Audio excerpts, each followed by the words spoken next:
Welcome back to English Education. Today's topic is Task 1. आज हम करेंगे लाइन ग्राफ.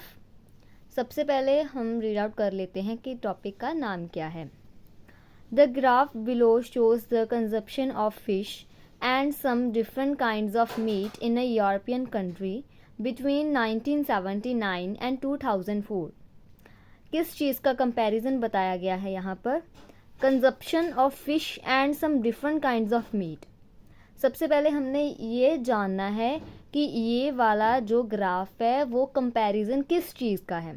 ठीक है, यहाँ पर लिखा है consumption of fish and some different kinds of meet.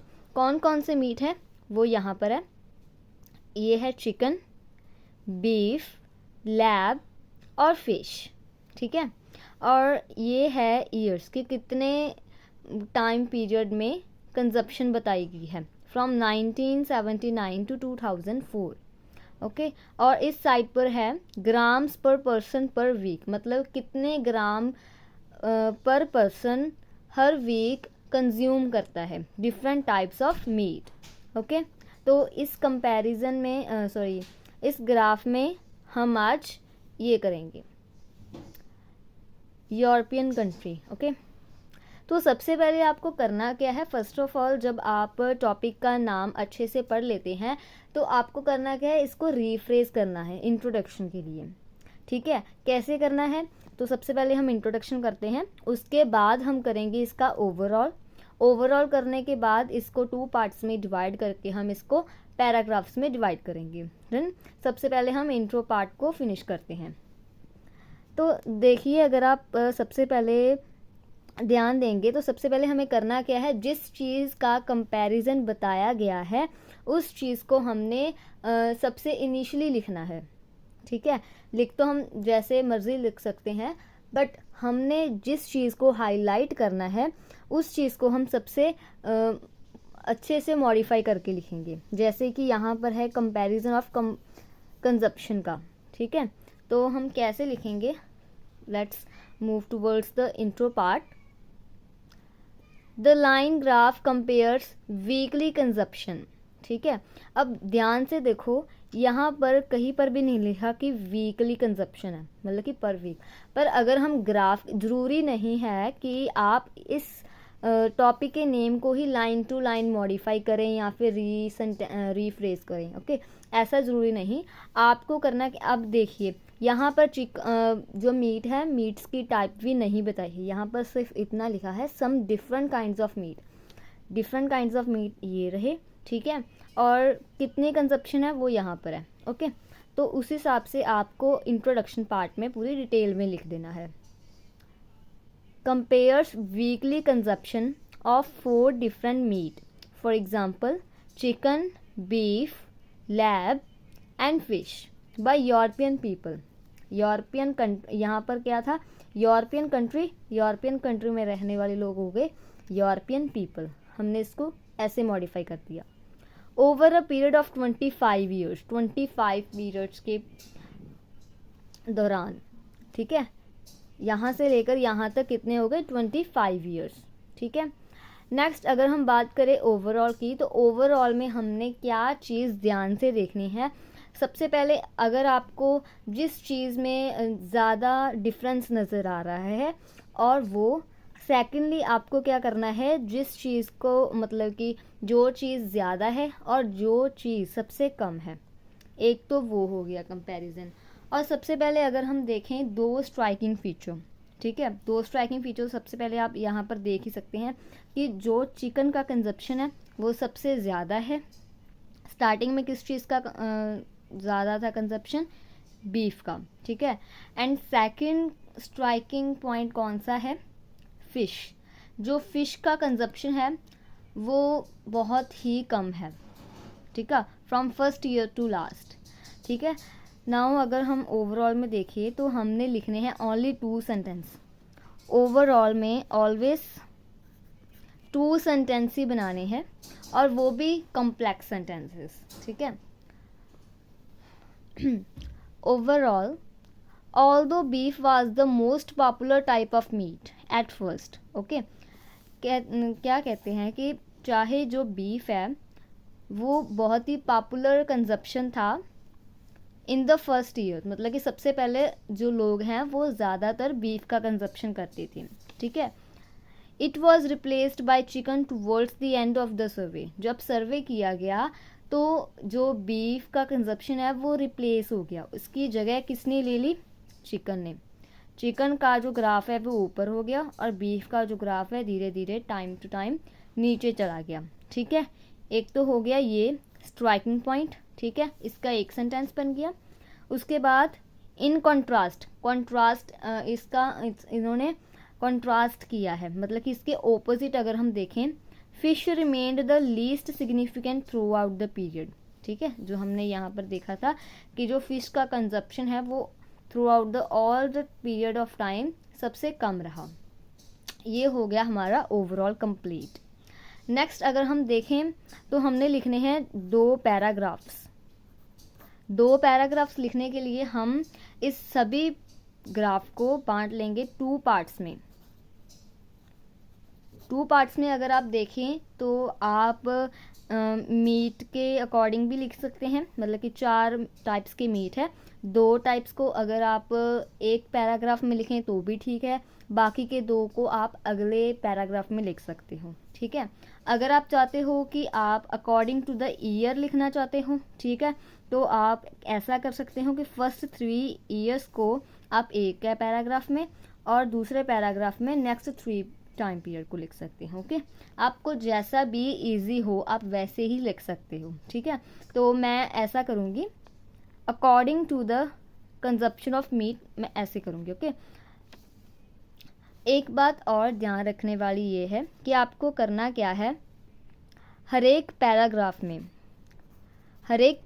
में आपको 3 और 4 लाइन्स ही लिखनी है, 3 और 4 सेंटेंस ही लिखने हैं, नॉट मोर देन 4, ओके। 3 से कम भी ना हो और 3 से मतलब कि 3 to 4 के बीच बीच में ही हो, और जो सेंटेंस है वो कम्प्लेक्स सेंटेंसेस ही होने चाहिए, ठीक है। तो देखिए सबसे पहले अगर हम देखें कि first paragraph, from 1979 to 1984, okay, from 1979 to 1974, ठीक है।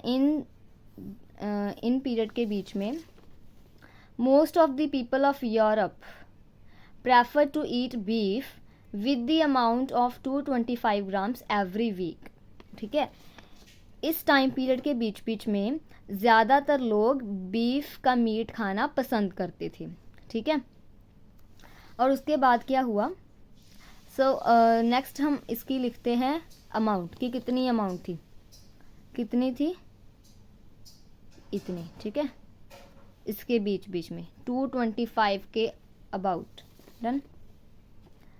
However, this figure experienced a sudden drop of 50 gram in 1989, sorry, ठीक है। उसके बाद क्या हुआ, अचानक से ड्रॉप हुआ, कितना, 50 ग्राम, मतलब 50 ग्राम नीचे गिरा ग्राफ, ठीक है, 50 ग्राम नीचे गिर गया। After that but in 1994 it rose slightly, but 1994 में फिर से थोड़ा सा इंक्रीज हुआ, मतलब कि इतना तो गिर गया, उसके बाद थोड़ा सा इंक्रीज हुआ, ठीक है। After which the beefs driving decreased dramatically till 2004, ठीक है। 2004 तक इसकी जो कंजप्शन है वो नीचे ही गिरती चलेगी, ठीक है। सबसे पहले सबसे पॉपुलर था, most of the people prefer to consume beef, ठीक है। After that it dramatically decreased with the time, done. तो ये हो गया बीफ का ग्राफ, हमने बीफ का जो ग्राफ था वो कंप्लीट कर लिया। अगर हम नेक्स्ट बात करें चिकन की, ठीक है, नेक्स्ट पैराग्राफ मैंने चिकन पर बना दिया, ठीक है। आप अगर चाहे तो 2 पैराग्राफ में भी लिख सकते हैं, आप अगर चाहे तो 3 पैराग्राफ्स में भी लिख सकते हैं, ठीक है, बट इससे ज़्यादा नहीं। Next is whereas chicken consumption was below 150 gram in first year. ठीक है, चिकन का जो कंजप्शन था वो था थोड़ा सा 150 ग्राम के नीचे। देखिए, below 150 gram in first year, पहले साल में 150 ग्राम के नीचे था। The interest of people to eat chicken increased with some modest fluctuations. Okay, जो यूरोपियन लोगों का इंटरेस्ट था वो धीरे धीरे इंक्रीज होता गया। ठीक है, धीरे धीरे इंक्रीज होता गया विद सम मॉडेस्ट फ्लक्चुएशंस, थोड़ी बहुत फ्लक्चुएशंस थी, मतलब कि कभी इंक्रीज हो गया और कभी डिक्रीज हो गया। ठीक है, आफ्टर द ईयर ऑफ 1989 के ईयर के बाद chicken became the most eatable meat among the Europeans which crossed 250 grams in 1999। और उसके बाद क्या हुआ, 1989 के बाद जो चिकन था वो मोस्ट ईटेबल मीट बन गया, most eatable meat among the Europeans, जिसने क्या किया 250 ग्राम को भी क्रॉस कर दिया। देखिए 250 ग्राम के ऊपर भी चला गया। ठीक है, इसकी कंजप्शन सबसे ज़्यादा हो गई। तो हमने कंप्लीट कर लिया बीफ का, चिकन का भी कंप्लीट हो गया और लास्टली लैब और फिश का रह गया। ठीक है, इसको हम करेंगे नेक्स्ट पैराग्राफ में। नेक्स्ट देखिए, the figure for lamb was initially almost as high as that for chicken. इसमें क्या कहा गया है, जो लैब का कंजप्शन है वो स्टार्टिंग में उतना ही था जितना चिकन का था। ठीक है, देखिए ये दोनों एक साथ में ही है, जितना चिकन था ऑलमोस्ट उतना ही था। ठीक है, उसका कंजप्शन अराउंड 150 ग्राम्स के करीब। ठीक है, while the former decline gradually and significantly as it reached approximately 60 gram in the last year। ठीक है, कितना हो गया लास्ट ईयर तक, कितना हो गया वो ऐसे ऐसे उसमें फ्लक्चुएशंस आती गई और लास्ट ईयर तक जाते जाते कितना हो गया 60 ग्राम। यहाँ पर देखिए फॉर्मल डिक्लाइंड, मतलब कि हल्का सा ऐसे ऐसे डिक्लाइन होता आता गया और लास्टली आके 2004 में कितना हो गया 60 ग्राम। ठीक है, तो हमारा लैब का भी कंप्लीट हो गया। नेक्स्ट है fish. Fish consumption was originally about 60 gram. Fish का जो कंजप्शन है वो कितना है 60 ग्राम। ठीक है, 50 से थोड़ा सा ऊपर है 60 gram. And experienced a marginal fall of about 10 gram over the period.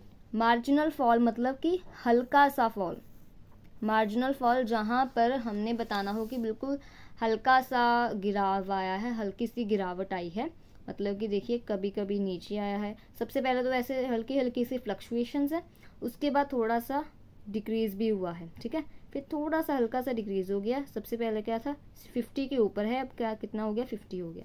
ठीक है, वही इसमें बताया गया है कि 10 ग्राम का मार्जिनल फॉल आया है ओवर द पीरियड। ठीक है, तो आज का जो लाइन ग्राफ था वो बहुत ही इजी था और इजी टू एक्सप्लेन और इजी टू राइट था।